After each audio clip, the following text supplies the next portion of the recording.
I am absolutely gutted that I can't be there in the room with you guys today. However, the beauty of technology means that I can still be with you.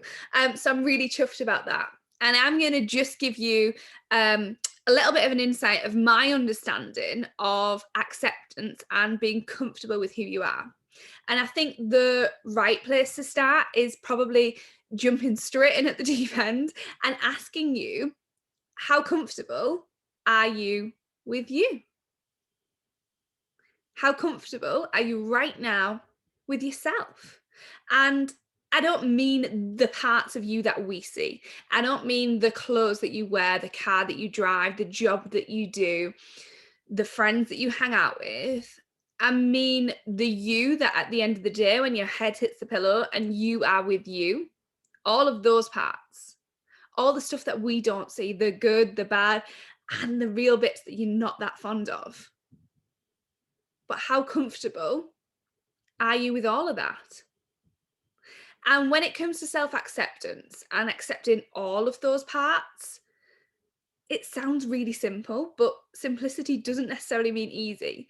And I guess our go to would probably be like, "Ooh, I can't accept these really uncomfortable parts of me, or I can't accept these behaviors that I've done, or these decisions that I'm making, or whatever it is." But actually, equally, sometimes it's really difficult to accept the good parts of us, the parts that are really wonderful in the world, and people will tell us that, and we're like, "Ugh, ugh, no, don't want to hear that."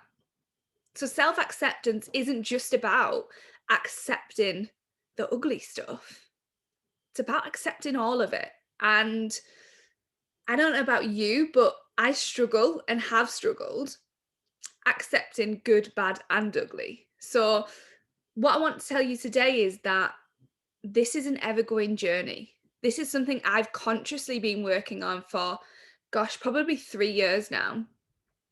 Acceptance of what is, acceptance of self, acceptance of what I can't control. But the one thing that probably helped me to be able to start accepting some of this stuff was that acceptance doesn't necessarily mean approval. So I can accept parts of me that I don't necessarily approve of or I don't particularly like. But by accepting it, it means I'm here. I'm in the reality. This is what it is. I can accept this and still do better. I can accept this and still see that I'm a work in progress. Or maybe it's just I can accept this wonderful part of me that I've been trying to reject because I'm uncomfortable with that. Obviously, our beliefs and our conditioning and our experience in life so far really play an impact on what we feel like we can and we can't accept. And I don't know about you, but I see a lot in the world about self love. And for me, I can't begin to love parts of me that I haven't yet accepted. Does that make sense? So for me, working on the acceptance and it is what it is doesn't mean I'm going to stay here, doesn't mean I'm not going to try do better next time, doesn't mean that I'm not a work in progress, but what it does mean is I'm in acceptance with reality. Now, the opposite of accept is reject. So if I'm not accepting parts of me, if I'm not accepting myself as a whole, the good, the bad, and the bits I'm not that fond of, really don't like the word ugly. Um, if I'm not accepting them, am I rejecting them? Am I rejecting self? And how does that fit in with our mental health and well-being if there's parts of me that I'm rejecting? If there's parts of me that I don't want to admit or accept are a part of me? Because each of you as a whole are wonderful beings. Is the parts of us that sometimes get it wrong? Yeah, each of us.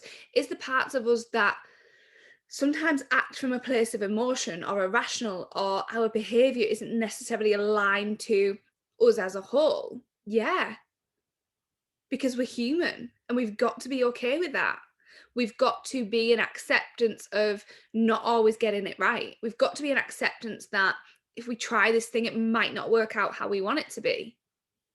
But you've also got to be an acceptance of all that wonderful stuff about you, all the stuff that makes you unique, all that weird and wonderful stuff that society will have you believe makes you a weirdo. Lean into that. Like, full on acceptance of self means you get to use your energy choosing what you want to do moving forward. It means that you're not using your energy resisting reality, resisting and rejecting parts of you. For me, acceptance and being able to be like, okay, I've done this thing, or this thing happened. Maybe I wasn't my best self in that moment. Accepting that instead of using my energy to argue it in my head means I get to go, okay, I accept that happened. I accept that this part of me is really uncomfortable. How can I do better next time? How can I work on healing this thing about me? Or how can I work on channeling this emotion in a better way moving forward? Because sometimes acceptance is acceptance and it is what it is. Sometimes acceptance is, I accept that. How do I move forward with this? Now, we're all a work in progress. Don't let anybody convince you otherwise, because we all are dealing with stuff. This is one thing that we can guarantee in life, is we're going to get thrown curveballs.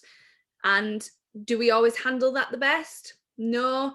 Do we always make the best decisions? No. But like I say, we're human. So being in acceptance that you are a work in progress is key.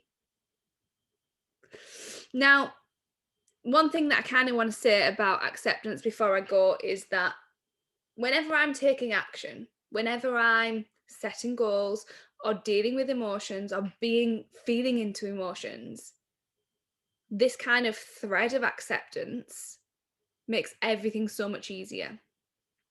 Acceptance doesn't mean approval. Acceptance doesn't mean you are stuck where you are. Acceptance doesn't mean you will feel how you feel right now forever and a day. Acceptance just means it is what it is. Do we have to stay there? Absolutely not.